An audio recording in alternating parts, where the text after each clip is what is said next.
بابەتێکی گرنگ بابەتێکی کۆمەڵایەتیمان بۆ هەڵبژاردوون ئەویش دوورکەوتنەوەیە لەوەی کە دەستێوەردان لە نێو ژیانی تایبەتی خەڵکی دابکرێت. زۆر جار کەسانێگەن کە ئەمە بۆتە خویان کە زۆر جار کاریگەریکی زۆر خراپی دەبێت بە تایبەتی لە نێوان هاوسەر و خێزانەکاندا ئەمە بوونی هەیە. ئێمە لە ڕوانگەی ئاینی پرۆزی ئیسلام و باز لەم بابەتە گرنگە دەکەین کە پێویستە هەموو خێزانی هەموو تاکێک ئاگاداری بێت کە گەرم سیفەتەمان تێدا بێت وردە وردەوا بکەین کە تێیدا نەهێڵین کاتێک کە کەسێک کێشە و گرفتێکی هەیە یاخود مەشاکلێکی خێزانی هەیە تاوەکوی کە پەنا نەباتە بەر ئێمە دەست وەردان نەکەین لە کاروباری تایبەتی یاخود ژیانی تایبەتی ئەو کەسەدا. گفتوگۆ زیاتر دەکەین لەگەڵ میوانەکەمان بەڕێز دکتۆر شاخەوان سیا مەنسووری مامۆستای ئاینی کە دکتۆرجان زۆر بەخێر بێ. سپاس بۆم دەفەتە خێر بێ ئەخوا. دکتۆر ئەم بابەتە زۆر بوونی هەیە لە نێو کۆمەڵگای کوردیدا هەر بە درێژایی خێزان و ئەو کۆمەڵگای کە هەمانە ئەمە هەیە. هەمیشە لە جانبێکی کۆمەڵایەتیەوە باس لەم بابەتە کراوە. ئاینی پرۆزی ئیسلام چیمان پێڵێ لەم بابەتەیە؟ بسم الله الرحمن الرحيم. بناي خواي بخشند ومهربان. السلام ورحمة إخوة لا خوتان ولا بيسران وبينراني برس. دیارە بابەتی خۆڵخورتاندن لە کاروباری خەڵکی دا تەداخل کردن لە ژیانی تایبەتی خەڵکدا گرفتێکی زۆر گەورەی کۆمەڵگای ئەمڕۆیە. باوەڕ بفەرمونون زۆربەی ئەو تەڵاقانەی کە ئێمە تەداخلی تیاکەین ئەو کێشە خێزانیانی ئێمە تەداخلی تیاکەین دەسوەردانی خەڵکیەکە کە پێیان نەوتوە وەرە چارەسەری کێشەمان بۆ بکە خۆی دێت یاخود لە ئەسڵا کێشەکە خۆی دروستی کردووە کەسێکی تر دروستی کردووە. خۆڵ قورتاندن لە کاروباری خەڵکیدا ئەخلاقێکی زۆر خراپە. بۆیە پێغەمبەری خوا صلی الله عليه وسلم کە هاتووە بۆ لئوتەمیمە مەکاریم الأخلاق بۆ هاتووە ئەخلاقە ئەوانەی کە ناتەواون جوانیان کە لە ئیسلامدا. یەکێک لەو ئەخلاقانێک کە پێغەمبەری خوا ئاماژەی پێ کردووە فەرموویەتی من حسن ئیسلام المرء تركه ما لا يعني. ئەم فەرموودە زانایانە فەرموون سێیەکی ئیسلامە، یعنی ئیسلام بکەی بە سێ بەشەوە. بەشێکی ئەم حەدیثەیە من حسن ئیسلام المرء لە جوانەی مسلمان بوون و ئیمانداری هەر کەسێک ئەوە نییە جلەکەی جوان بێت، ئەوە نییە لەچکەکەی جوان بێت، ئەوە نییە سەر و سیمای جوان بێ، بەڵکو چییە؟ تەرکه ما لا يعني. واز لە شتێک بێنە کە پەیوەندی بە خۆیەوە نییە، مرتاحیش ئەژی. ئەو کەسانەی بەردەوام خۆیان هەڵە قورتێن لە کاروباری خەڵکیدا لە دنیاشدا خراپەژین، لە دنیاشدا بەردەوام لە قەلەقیدان. بۆیە ئەمڕۆ لە کۆمەلگای ئێمەدا نەک تەداخل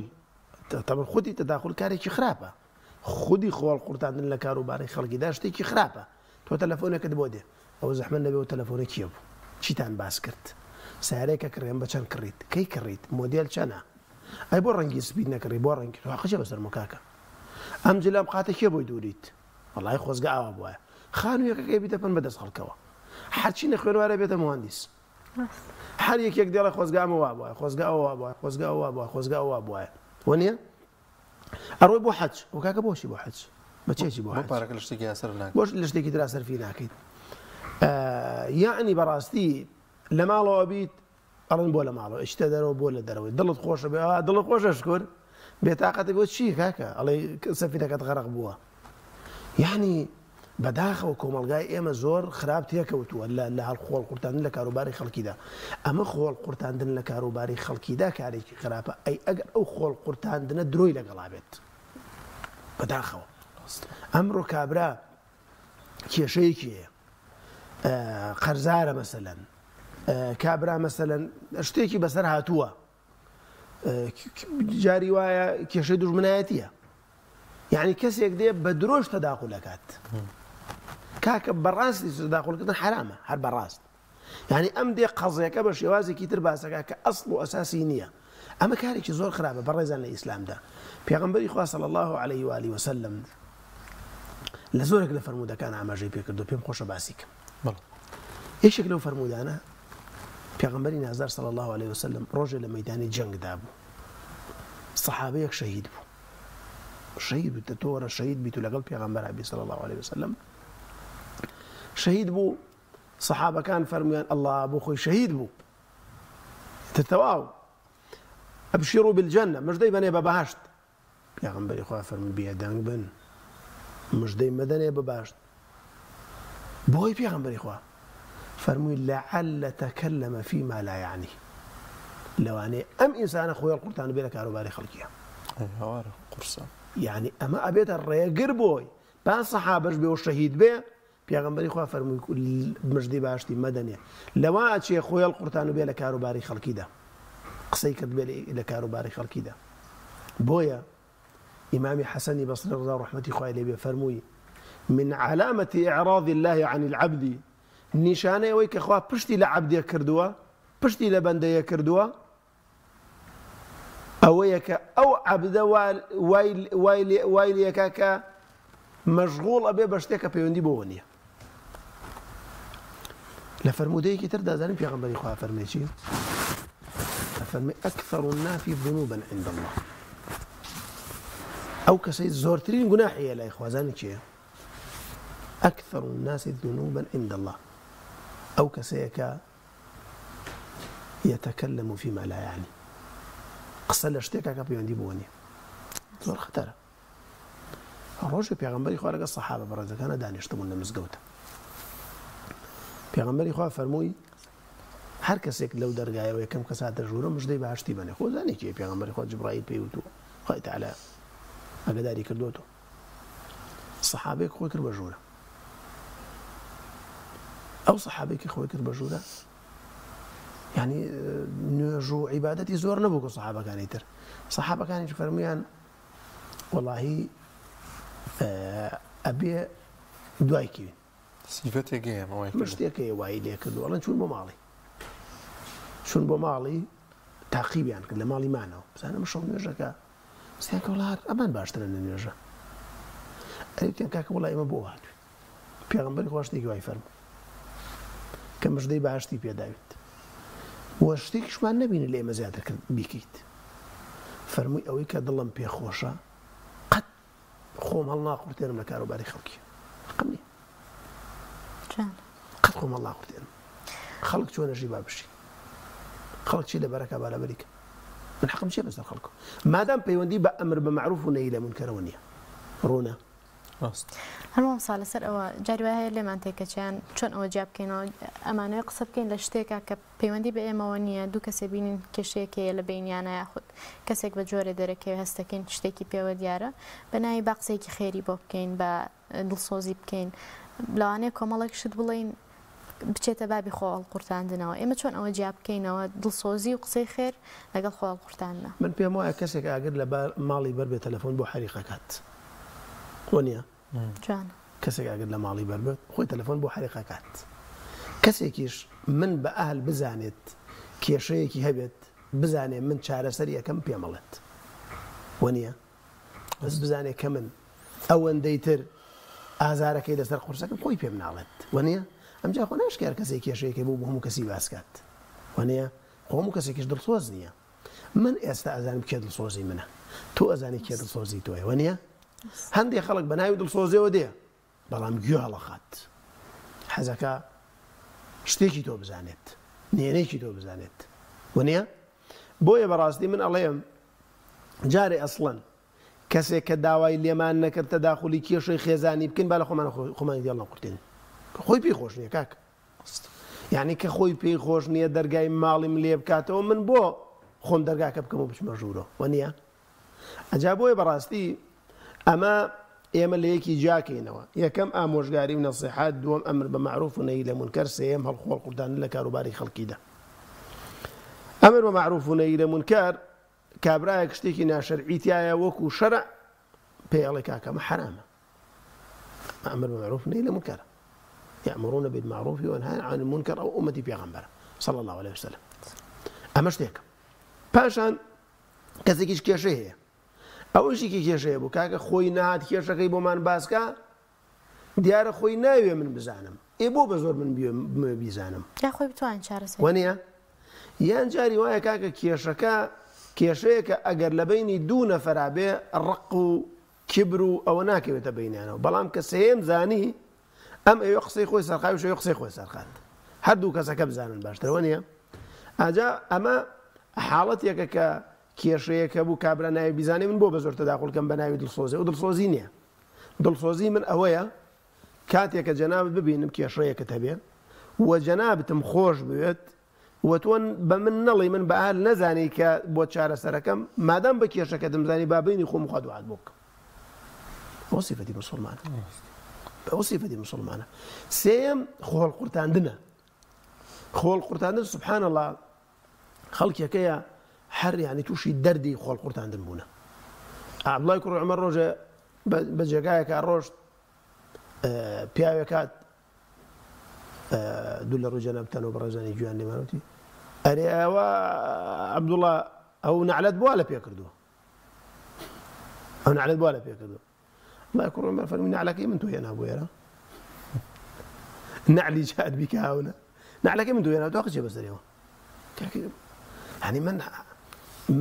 من خۆم ئازادم چی لەبەرەکەم مادام لە سنووری شەرعایەوە نییە تۆ ئازادی چی لەبەرەکەی، تۆ ئازادی لەکوێ ئەژیت، تۆ ئازادی چی ئەخۆی، تۆ ئازادی چی کڕی وەنیە، تۆ ئازادی ڕەفیقت کێیە، تۆ ئازادی مەسەلەن چۆن قساکیت، تۆ ئازادی مۆبایلیشی بەکارێنی. ئێخۆ ناکرێ کاکە هەرچی شتی من هەیە بە دڵی تۆ بێ، چونکە ناکرێ ینی ئەمڕۆ هەموو شتێک بە دڵی تۆ نییە، هەموو شتێکی دەوروبەرت وە تۆش بە دڵی هەموو کەسێک نیت وەنیە. بۆیە بەڕاستی خۆڵقورتاندن بەڕێزان باوەڕ بکەن سەرەتانێکە لەم ئومەتەیە بڵاو بۆ تۆ زۆر کەسی کوشتووە. کوشتن چییە؟ کوشتنەوە نییە بمرێ کاکە، خۆ کوشتنەوە نییە بێن بۆ قەبرستان. کاکە کوشتن ئەوەیە مەسەلەن ژنی بینی ژن و مێردێکەدا، بینی براتێکەدا، بینی خوشکتێکەدا، بینی دایک و باوکتێکەدا وەنیە، بینی دایک و کوڕتێکەدا، بینی باوک و کوڕتێکەدا. هەنی ئەوەی بەڕاستی ئەوە زۆ زۆ گرنگە، ینی زۆرێک لە تەداخولکردنەکان لە بینی هاوسەران و لە نێوان خێزانەکاندایە. پێویستە هاوسەران بە تایبەتی تر بەوانەی کە تازە چوونەتە پرۆسی هاوسەرگیریەوە چۆن مامەڵە لەگەڵ ئەمەیە بکەن، چۆن ئاگاداری ئەوە بن وە کاتێکە کێش و گرفتێکی ژێتە ئاراوە و خۆ داماژت پێکرد کە گرنگە بزانی کی هەڵەبژێری کە بیت ئەم کێش و گرفتی بۆ باس بکەین. وەڵی طبعا جاری وایە کێشەی خێزانی کە دروستە بێ خەڵکانێک ئاگادار ئەکەنەوە لایەنێکیان تەڕەفیەکان کە هیچ لا یوسمن ولا یغنی من جوع، یعنی هیچ ئیسفادەیەکی بۆ مۆزوعەکە نییە، مۆزوعەکانێتە قورسەکات وەنیە. پاشان طبعا کێشە ئەگەر هەبێ سوڵح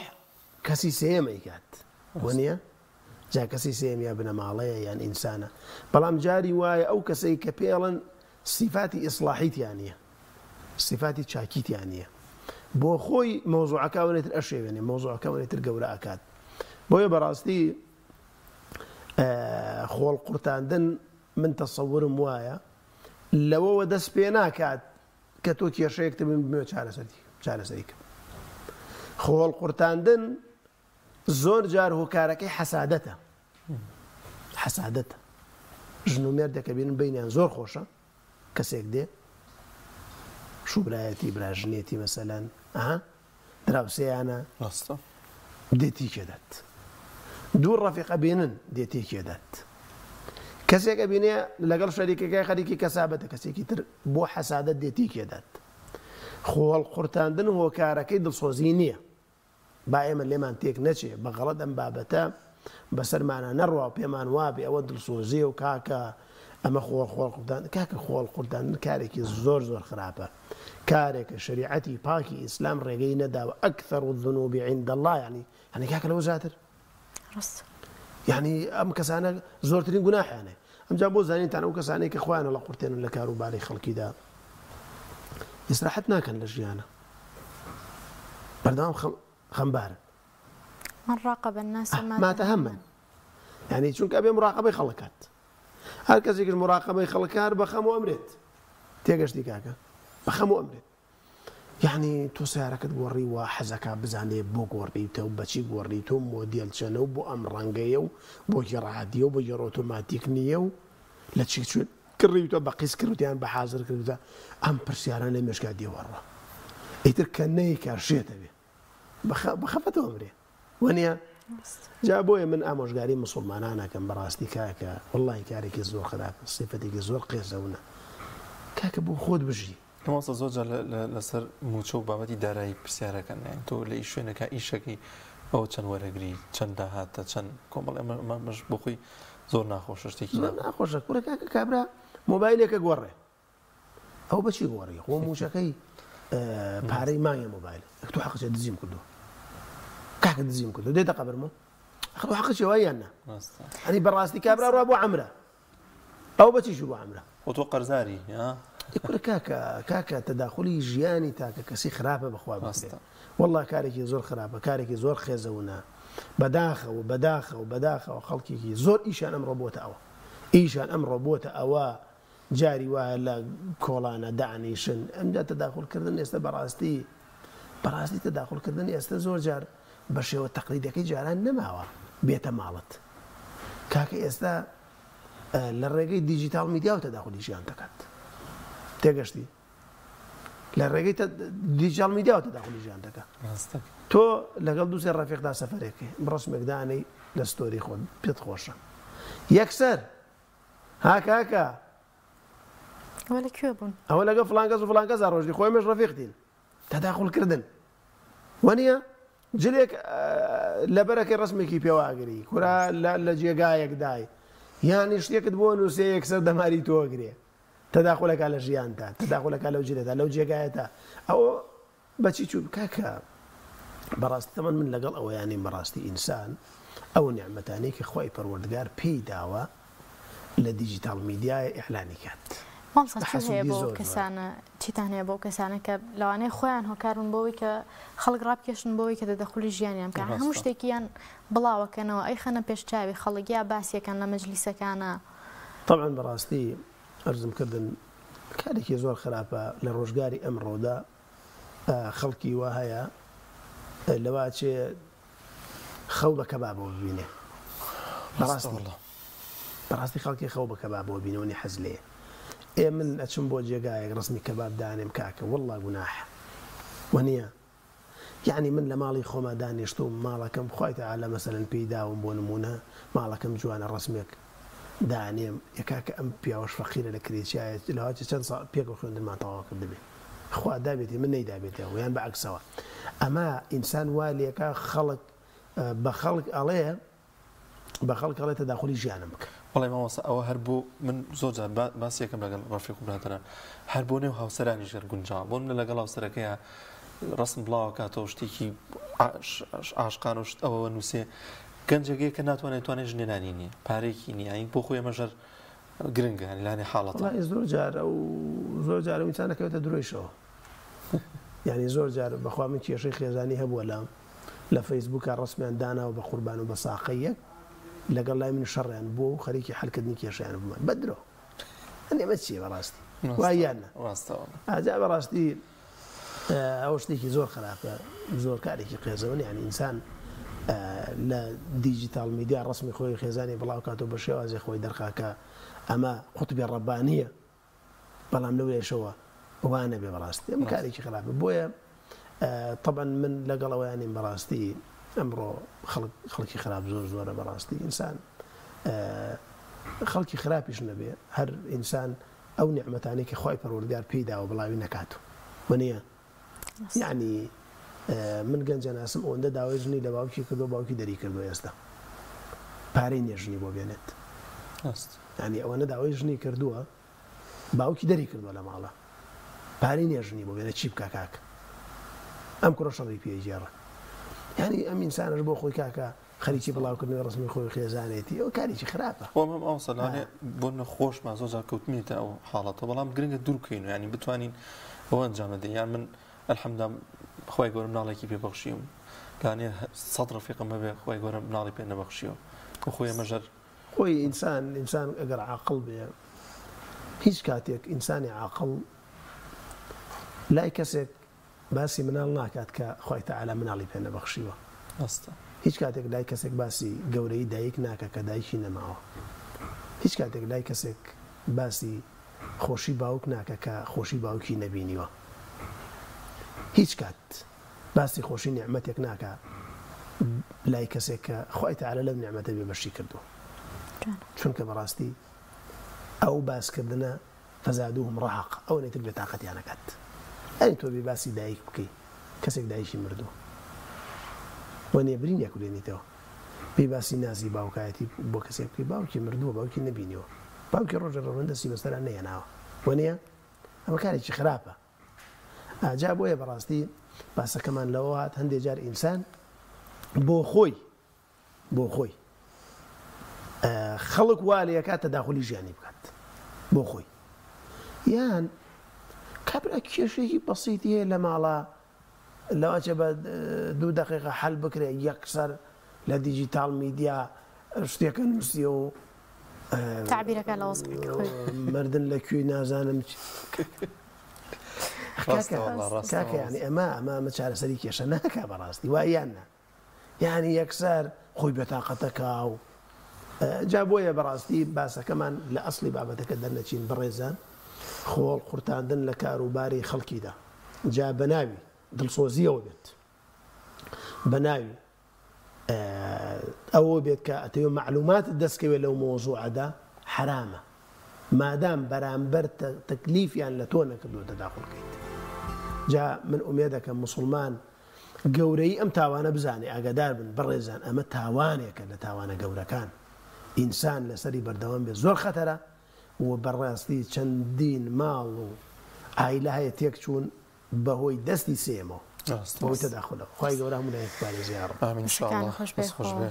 سپاس بە ئامادەبوون سپاس بە بەڕێز دکتۆر شاخوان سیاوانسۆری مامۆستایانی ئەم تەوەرە لەگەڵمانە بوو